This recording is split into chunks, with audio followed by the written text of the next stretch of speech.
Hey, how's it going everybody? I'm Ari at Wirefly.com, and today I'm going to be pitting the Palm Pre against the iPhone 3GS on my left. Now the Palm Pre is running Palm's WebOS, which is actually going to be used in several Palm devices over the next year, and the iPhone is of course running the iPhone OS. So I'm going to be taking a look at their size, feel, and then a bunch of their features, as well as their user interfaces, browsers, multitasking, and some applications. Here is the Palm Pre on the left and the Apple iPhone 3GS on the right. So let's start by unlocking them. To unlock the iPhone 3GS, hit the power button on top or the home button, slide to the right. To unlock the Pre, power button, and then you see this lock key, just drag it up and it's unlocked. So let's take a closer look at the two phone sizes. You can see that the Pre is slightly thicker than the iPhone, and when it's closed it's considerably shorter, but when opened a little bit taller. They weigh about the same, and one of the bigger differences you're going to notice is that the iPhone 3GS's screen is 3.5 inches while the Pre's is only 3.1, and it's not a tremendous difference, and I didn't really notice it when just navigating around, but when you do notice it is when you have the browsers open. Some web pages look a good deal smaller on the Pre than they do on the iPhone, but I'll show you that a little bit later.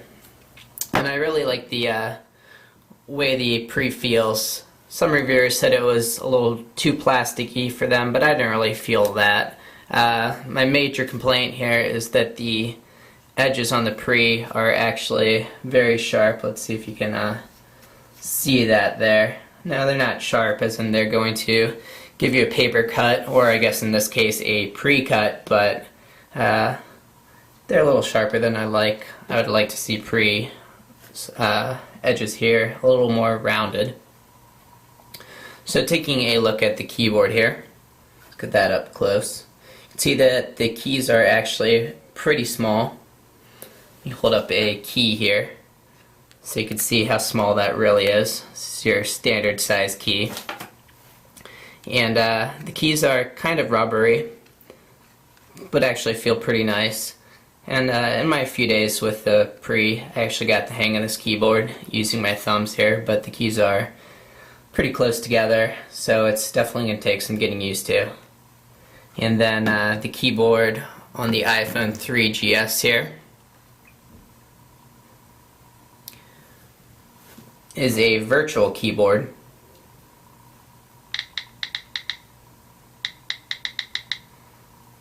And now with the 3.0 update, and also of course then in the 3GS, there's also the landscape mode, which makes for easy typing as well. So it just really boils down to whether you want the physical keyboard here on the Pre, or you want the virtual keyboard on the iPhone 3GS. They both take some getting used to, but I think both would be effective keyboards for any heavy messengers.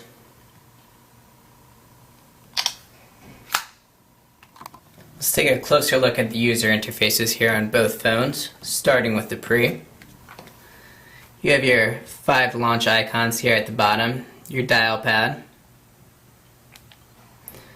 your email app, contacts, calendar, and then your full menu. Now let's take a closer look at the calendar, because that is certainly worth looking at. Palm did a nice job with this calendar. You'll notice that your 7 free hours here are collapsed, so in this time frame I had no appointments. I have the Pre synced up with my Exchange account right now. So you can bring all your appointments together, collapsing them like that. And the other great thing about the Pre's calendar is that you can have multiple calendars together in this one. So I can have my work calendar as well as my personal calendar together on the same screen, or I can show them separately as I have right now. And then you have your full menu here. So just like the iPhone, you flick to enter the next screen, click to launch an app, and then hold down if you want to change the placement of that icon. Whoops.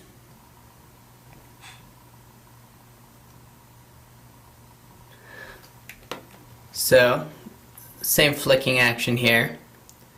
Hold down, drag the icon anywhere you want on the screen, and you can also change these home icons, which stay static no matter what screen you're on.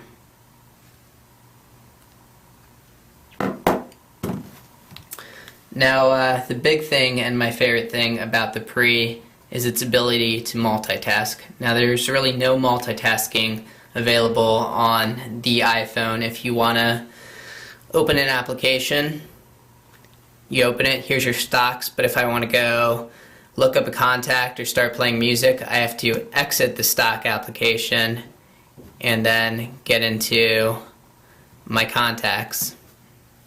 But here on the Pre, you have a system called cards. So this is a card from my Dial app if I want to launch my music.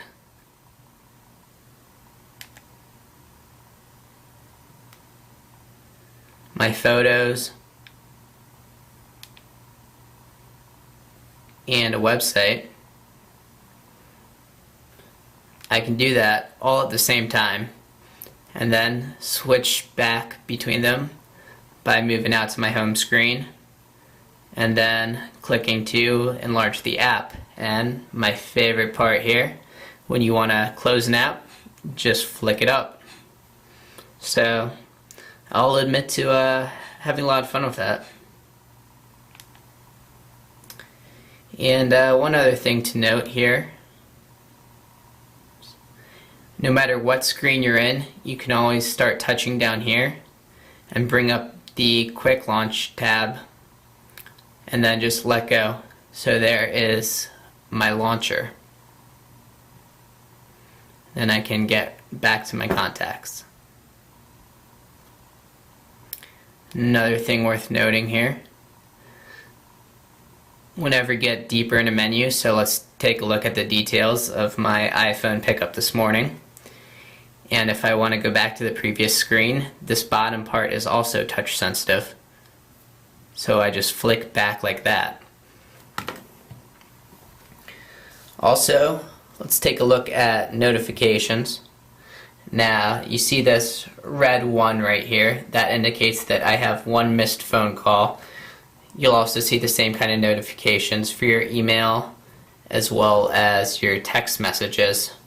And some other private applications also use the same format. But on the Pre here, your notifications are all in the bottom here, so whether you have a missed call, new email message, they'll all appear down there, and then you can just click to see the notifications you have. So you see I have a missed call from myself from earlier, and that'll bring up the dial pad and let me call right back. So I really like the notifications there on the Pre, but the way the iPhone does it is also nice.